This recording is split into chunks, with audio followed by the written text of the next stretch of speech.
துணை முதலமைச்சராக இன்றைக்கு பொறுப்பெடுத்திருக்கக்கூடிய உதயநிதி ஸ்டாலின் என்கின்ற அந்த இளம் சூரியனை கையில் பிடித்துக் கொண்டு அந்த தீபத்தை எடுத்துக்கொண்டு முன்னால் சென்று கொண்டிருக்கிறார்கள்.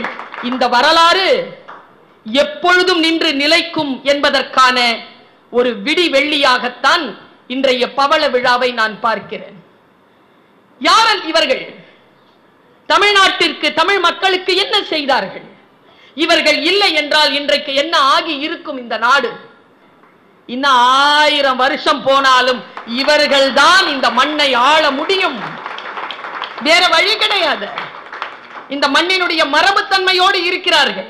நான் பார்க்கிறேன், தலைமுடியெல்லாம் ஒரு மாதிரி வெட்டிக்கிட்டு, கையில கால்ல வளையங்களை மாட்டிக்கிட்டு, புள்ளிங்கோ அப்படின்னு சொல்லிக்கிட்டு இங்கேயும் அங்கேயும் சுத்திட்டு இருக்குதுங்களே பசங்க. அவங்கள பத்தி யோசிக்க மாட்டீங்களா? என் காலத்தில் முத்தமிழறிஞர் கலைஞர், என் மகன் காலத்தில் தளபதி, என்னுடைய மகன் அவன் பேரன் காலத்தில் உதயநிதி ஸ்டாலின். இந்த ஆளுமை இருக்கல்ல, இந்த சுயமரியாதையுடன் இந்த சத்தம் அடங்கவே அடங்காது. இவங்க எல்லாம் கட்டுவாங்க, அடுத்தவங்க வந்தவங்க திறந்து வைப்பாங்க. இந்த வரலாறு நம்ம பார்த்திருக்கோம். அதனால்தான் காலம் இன்றைக்கு இவர்களிடத்தில் அந்த செங்கோலை கொடுத்திருக்கிறது. இந்த செங்கோல் உங்கள் கையில் இருந்து ஒரு நாளும் சரியாது என்று பர்வீன் சுல்தானாவை பராசக்தியாக நினைக்கக்கூடிய இந்த மண்ணில் சொல்லுகிறேன். உங்கள் கையில் இருக்கக்கூடிய செங்கோல் ஒரு நாளும் கைமாறாது. அது உங்கள் கையிலேயே நிற்கும். அதற்கு நாங்கள் வழி செய்வோம். முன்வரிசையில் உட்கார்ந்து இருக்கிறது எல்லாம் கவுன்சிலரு, சேர்மன். எந்த கட்சியில் இருக்குது? 33% யார் கொடுத்தா? இந்த கட்சி தான் தந்தது. ஆனா நாங்க சும்மா இல்ல, 50% ஜெயிச்சு காட்டணும். அந்த யானையின் கண்களில் மெல்லியதாக ஒரு கண்ணீர் இருந்தது என்று சொல்லி அந்த அம்மா சொன்னாங்க. அந்த யானை கண்ணில் இருந்த கண்ணீர் இருக்குல்ல, அடுத்த தலைமுறையை காப்பாற்றுவதற்கு முழுக்க நின்னுச்சில்ல, அந்த கஜராஜன் தான் எங்கள் முத்தமிழறிஞர் கலைஞர். பாப்பீங்களா? ரீல்ஸ் பாப்பீங்களா? நான் கம்முன்னு இருக்கிறீங்க. ஐயா, இந்த போன் ரொம்ப யூஸ் பண்றாங்க. ஆம்பளைங்க நிறைய யூஸ் பண்றதா தகவல். இதை எடுத்துக்கிட்டு பாத்ரூமுக்கு கூட போறீங்களா இல்லையா? ஏன் போறீங்கன்னு சொல்லிட்டு நான் ஒரு சைக்காட்ரிக் கிட்ட கேட்டேன்யா. ஆம்பளைங்க எப்ப பார்த்தாலும் ஏன் போனையே வச்சுக்கிட்டு இருக்காங்க, பாத்ரூம் போகும்போதும் ஏன் எடுத்துக்கிட்டே போறாங்கன்னு. தனியா போக பயமா உங்களுக்கு? அது இல்ல காரணம். அவங்க சைக்காலஜி சொன்னாங்க, நான் சோசியாலஜி. இதை தனியா விடுறதுக்கு பயம். மீண்டு வாங்க. 50 ஆண்டுகள் கழித்து பொன் விழா, 75 ஆண்டு கழித்து பவள விழா, 60 ஆண்டில் மணி விழா, 100 ஆண்டில் வைர விழா என்று எதற்காக பிறந்த நாளை முன்வைத்து விழாக்கள் கொண்டாடப்படுகின்றன என்றால், இனி வரும் காலத்தில் இருக்கக்கூடிய ஏற்றங்களை பேசுவதற்காக அல்ல. அது ஒரு வெற்றி விழா. ஏன் தெரியுமா? 75 ஆண்டுகள் திராவிட முன்னேற்ற கழகம் இந்த மண்ணிலே சரியாமல் உயிர்த்து எழுந்து நின்றிருக்கிறது. அந்த வரலாறை பேசுகின்ற விழாதான் இன்றைய விழா. ஏன் இந்த வரலாறு இன்றைக்கு பேசப்பட வேண்டும்? 75 ஆண்டுகள் சரியாமல் நின்று இருக்கக்கூடிய, ஆட்சியில் இருந்திருக்கலாம், இல்லாமல் இருந்திருக்கலாம், ஆனால் ஒருபோதும் இந்த கழகம் தன் கொள்கை அரசியலில் இருந்து ஒரு வினாடி கூட இந்த பக்கம் அந்த பக்கம் போனது கிடையாது என்கின்ற வரலாறை அடுத்த தலைமுறைக்கு சொல்லுவதற்கான ஒரு விழாதான் இந்த பவள விழா. நான் இப்பொழுது இங்கே நிகழ்ச்சிக்காக வந்து கொண்டிருந்த பொழுது முத்தமிழ் அறிஞர் கலைஞர் ஐயாவை பற்றி நினைத்துக் கொண்டே வந்தேன். என்ன ஒரு பேர்! அவர் இல்லாத இந்த வேக்யூம் இருக்குல்ல, இந்த வேக்யூமை நாங்க எப்படி இட்டு நிரப்புறது? எப்படி நிரப்பிக்கிட்டு இருக்கோம்? இதே வேக்யூம் தான் தந்தை பெரியார் போன போது இந்த தமிழகத்தில் இருந்தது. இதே வேக்யூம் தான், இந்த இடைவெளி தான், இந்த வெற்று வெளிதான் பேரறிஞர் அண்ணா இறந்த பொழுது இருந்தது. இந்த 2 பெருந்தகைகளின் அந்த வெற்று இடத்தை நிரப்பியவர் முத்தமிழறிஞர் டாக்டர் கலைஞர் அவர்கள். அவர் இட்டு நிரப்பினார். அந்த வரிசையில் தன்னை முன்னிறுத்திக் கொண்டு அவர்கள் வகுத்த அந்த கொள்கையை, அது கையிலே அந்த அவர்கள் ஏற்றிய தீபத்தை எடுத்துக்கொண்டு, அந்த தீப்பந்தத்தை எடுத்துக்கொண்டு முன்னேறினார். டாக்டர் கலைஞர் அவர்கள் நம்மை விட்டு பிரிந்ததற்கு பிறகு யார் அதை இட்டு நிரப்புவது? இதோ நான் இருக்கிறேன் என்று கழகத்தில் வாரிசாக அல்ல, கழகத்தில் நின்று உழைத்த காரணத்தினால், கொள்கை அரசியலில் சிறந்து விளங்கிய காரணத்தினால் அந்த தீபத்தை முன்னெடுத்து போனவர் எங்கள் இன்றைய கழக தலைவர் தளபதி, இன்றைய முதலமைச்சர் மு.க. ஸ்டாலின் ஐயா அவர்கள்.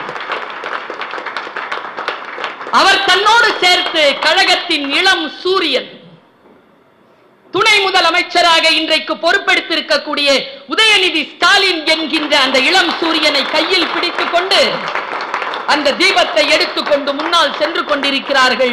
இந்த வரலாறு எப்பொழுதும் நின்று நிலைக்கும் என்பதற்கான ஒரு விடி வெள்ளியாகத்தான் இன்றைய பவள விழாவை நான் பார்க்கிறேன். யார் இவர்கள்? தமிழ்நாட்டிற்கு, தமிழ் மக்களுக்கு என்ன செய்தார்கள்? இவர்கள் இல்லை என்றால் இன்றைக்கு என்ன ஆகி இருக்கும் இந்த நாடு? நான் இன்றைக்கு இந்த வாய்ப்பை பயன்படுத்தி கொண்டு சொல்கிறேன். வட மாநிலங்களுக்கு சென்று வருகிறேன், நான் உலகமெல்லாம் சுற்றி பார்க்கிறேன். நான் இந்த 100 ஆண்டுகளில் இந்த திராவிட மாடல் என்கின்ற இந்த அரசு தமிழ்நாட்டை கட்டமைத்திருக்கக்கூடிய விதம் இந்திய திருநாட்டை உலக நாட்டிலே மிக உயர்ந்த நிலையில் வைத்திருப்பதற்கான அத்தனை கட்டமைப்புகளையும் பெற்றிருக்கிறது. நான் இதை கட்சி சார்ந்தே பேச இல்லை, இதை நான் கட்சி சார்ந்து பேச இல்லை. நாம இருக்கிறோம் இல்லப்பா.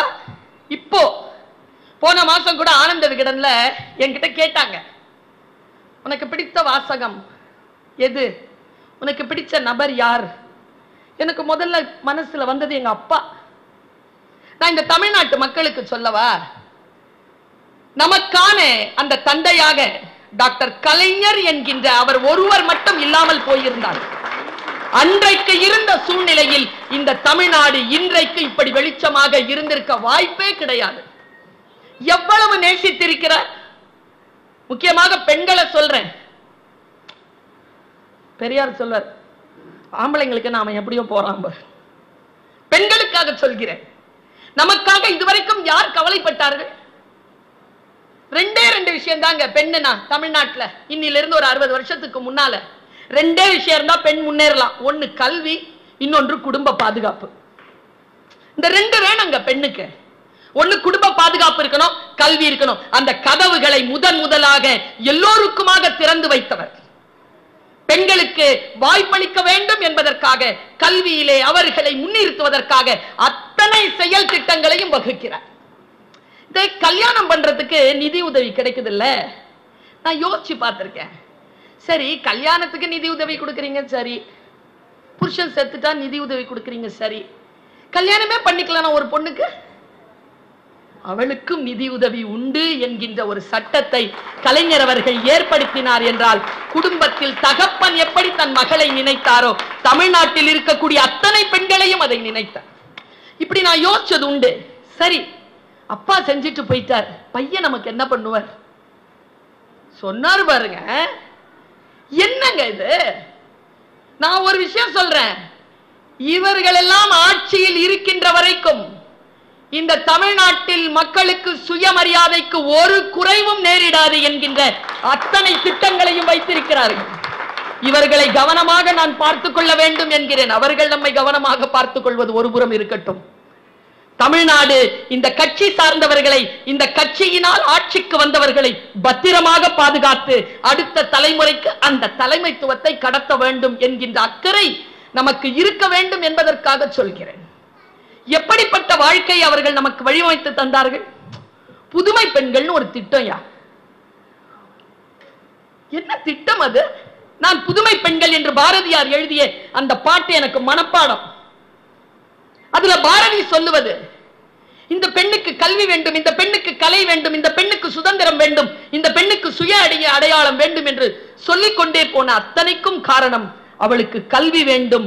கல்வி வேண்டும் என்றால் கல்வி கற்பதற்கு இடையூறாக இருக்கக்கூடிய அந்த செலவினங்களை அவள் சந்திக்க வேண்டும் என்பதற்காக புதுமை பெண்கள் திட்டத்தில் மாணவ கண்மணிகளை தேர்ந்தெடுத்து அவர்களுக்கு மாதம் 1000 ரூபாய், இந்தா வா படி. அன்னைக்கு ஒரு மீட்டிங்ல ஐயா பேசுறாருயா, எல்லாரும் கேட்கிற மீட்டிங் தான். நானும் கேட்டேன், இந்த நேரு ஸ்டேடியத்துல நடந்தது, பிள்ளைகளை கொண்டாடுறாருங்க. முதலமைச்சர் பேசுறார்.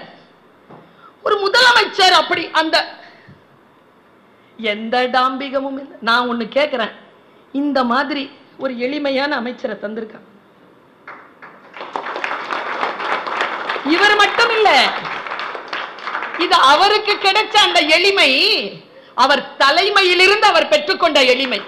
என்ன எளிமை, எவ்வளவு எளிமை. அவர் பேசுறாரு, நான் கண் கலங்கி போனேன்.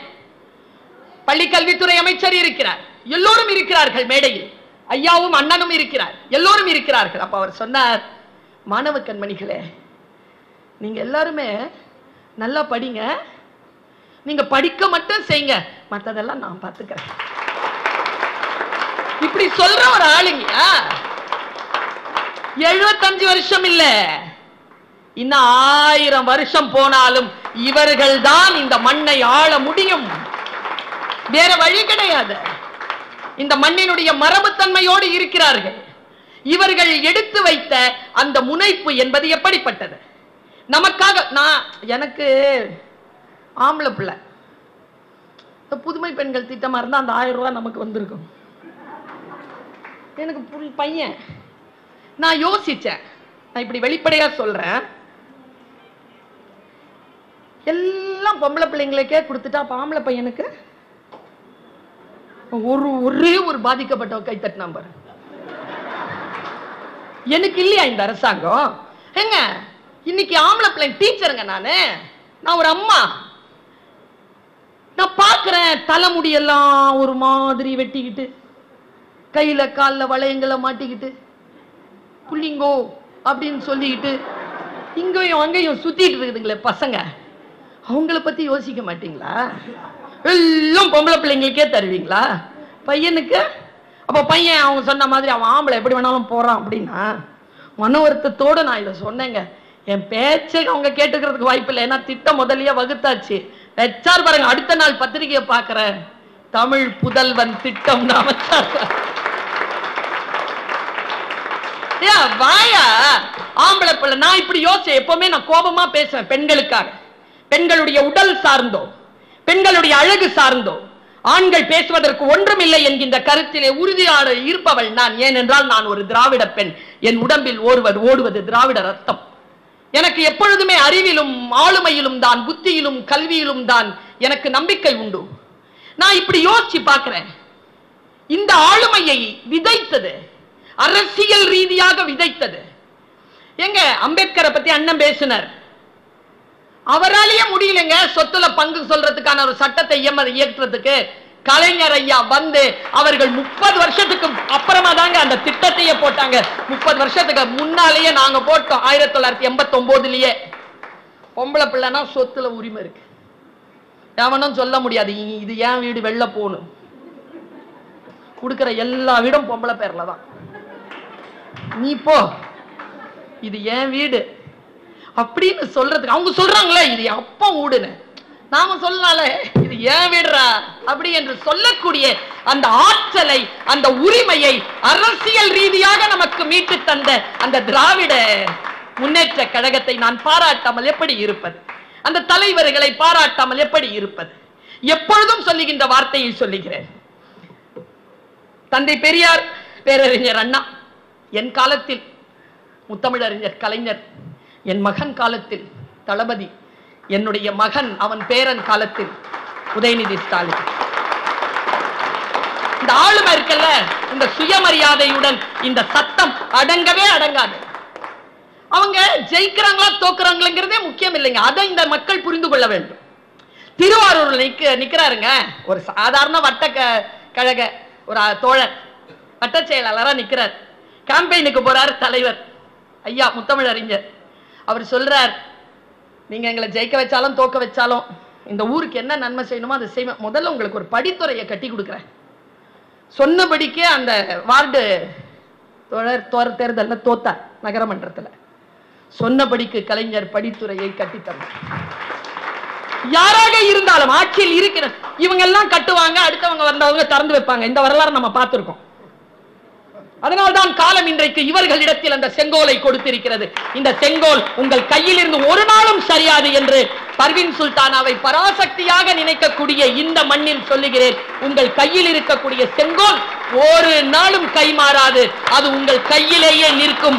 அதற்கு நாங்கள் வழி செய்வோம். நான் 2 விஷயத்தை மட்டும் சொல்லிட்டு போறேன். நான் ரொம்ப உணர்ச்சி வசப்பட்டிருக்கிறேன். நான் உணர்ச்சி வசப்பட்டு இதை சொல்லிட்டு போறேன். என் வீட்டை பாதுகாக்கும் என் தந்தை போல் என்னுடைய தமிழ்நாட்டை காப்பாற்றுகின்ற தந்தைமார்கள் நமக்கு திராவிட முன்னேற்ற கழகம் தந்திருக்கிறது. ஒரு தகப்பனிடத்தில் எப்படியெல்லாம் போய் பேசிவிடலாமோ நம்ம பேசலாம். நமக்கெல்லாம் தோ முன்வரிசையில் உட்கார்ந்து இருக்கிறது எல்லாம் கவுன்சிலரு, சேர்மன். எந்த கட்சியில் இருக்குது? 33% யார் கொடுத்தா? இந்த கட்சி தான் தந்தது. ஆனா நாங்க சும்மா இல்ல, 50% ஜெயிச்சு காட்டணும்.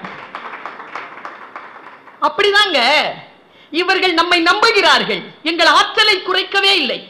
என்னுடைய தகப்பனார் எப்படி எனக்கு சொன்னாரோ அப்படி தன்னுடைய மக்களுக்காக ஒவ்வொரு நாளும் திட்டங்களை வகுத்துக் கொண்டு இருக்கக்கூடிய பெருந்தகை.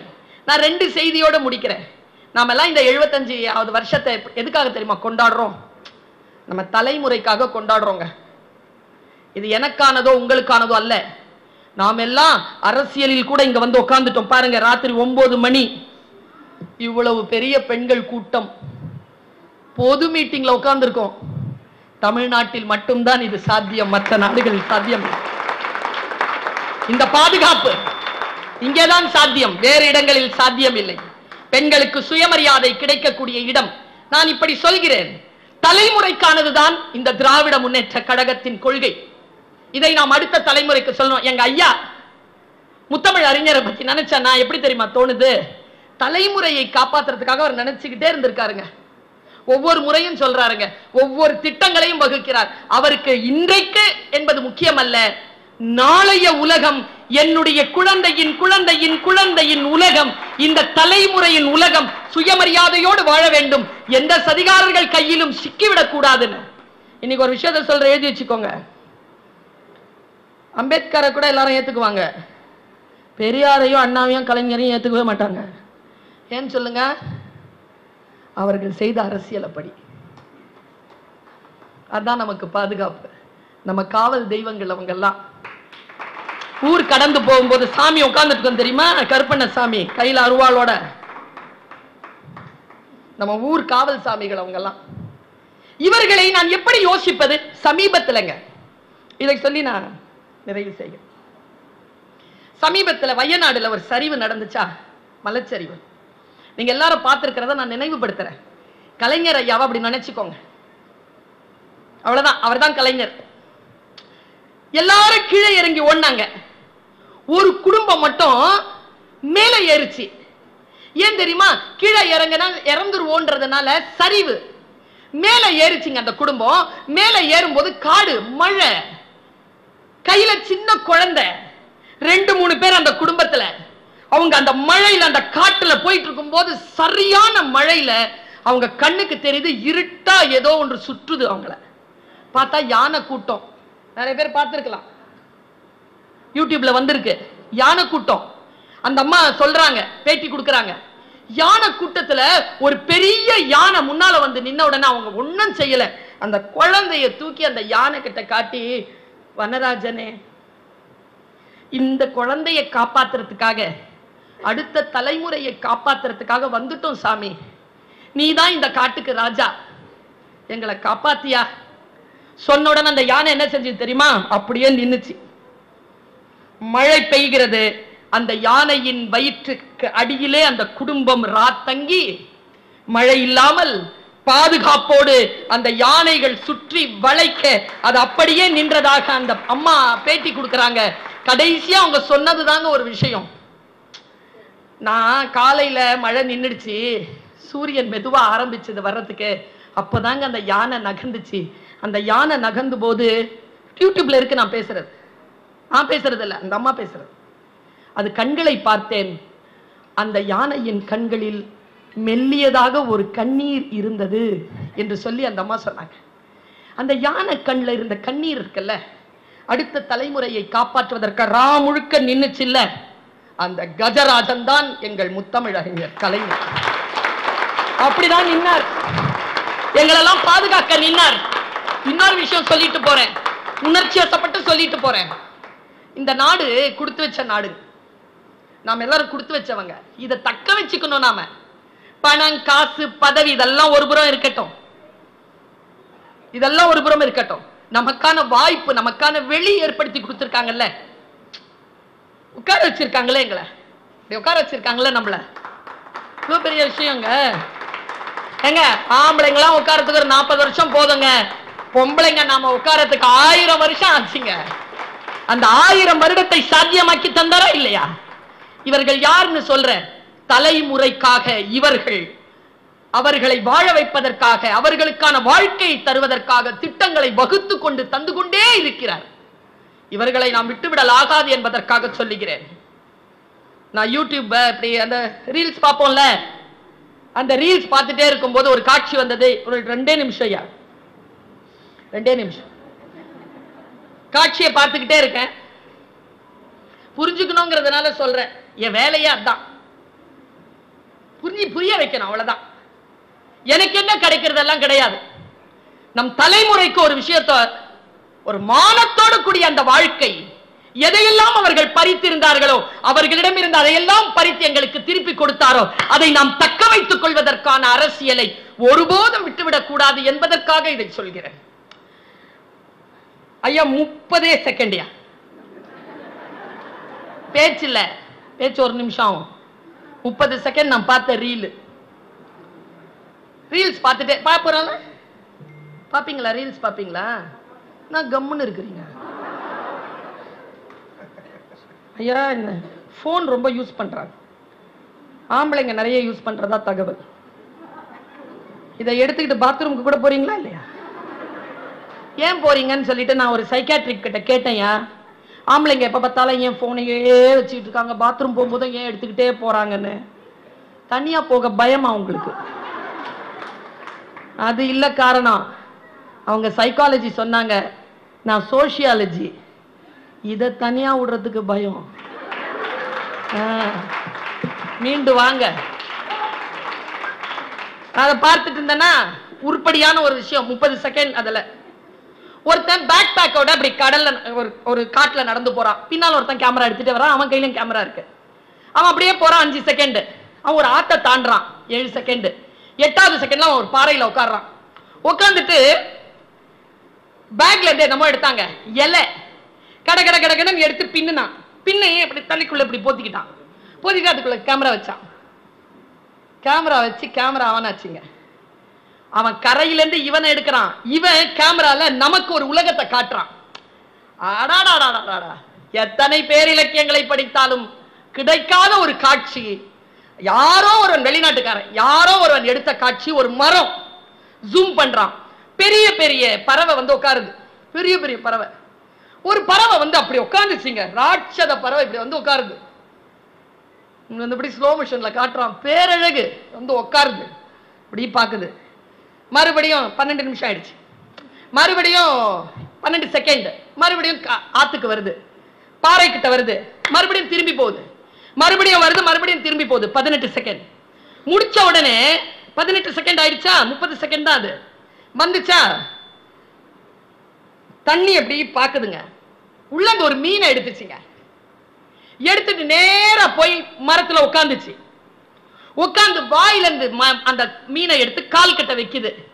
அந்த மீனினுடைய அந்த வால் இப்படி அசையுது, வாய் திறந்து திறந்து மூடுது. இந்த கண்ணு இருக்குல்ல, அந்த கண்ணால அந்த மீனை இப்படி பாக்குதுங்க. அந்த பறவை என்ன தோணுச்சோ, காலில் இருந்து மறுபடியும் மீனை கையில் எடுத்துச்சு. நேரா போய் எங்கிருந்து எடுத்துச்சோ அங்கே போட்டுச்சு, போட்டு பறந்துருச்சு. இவன் என்ன பண்ணா புத்திசாலி, கீழே உள்ள போட்டான்ல மீன், அதுகிட்ட கேமராவை கொண்டு போனான். அது எவ்வளவு நேரம் அந்த ஆக்சிஜன் இல்லாம, காற்றுல உயிர் காற்று இல்லாம தவிச்சு உள்ள போன அந்த மீன் கொஞ்சமா அப்படியே மேல தள்ளாடி மேல வந்து நிதானமா நீந்த தொடங்குதுங்க. 25 செகண்ட் முடிஞ்சது. அடுத்து 3 செகண்ட்லங்க அதனுடைய பின்புறத்திலிருந்து கடகட கடகட கடகடன்னு முட்டைங்க. அந்த பறவை நமக்கு என்ன சொல்லிச்சு தெரியுமா? நான் பசிச்சா மீனை சாப்பிடுவேன், ஒருபோதும் நான் தலைமுறையை சாப்பிடுவேன். அதாங்க விஷயம்.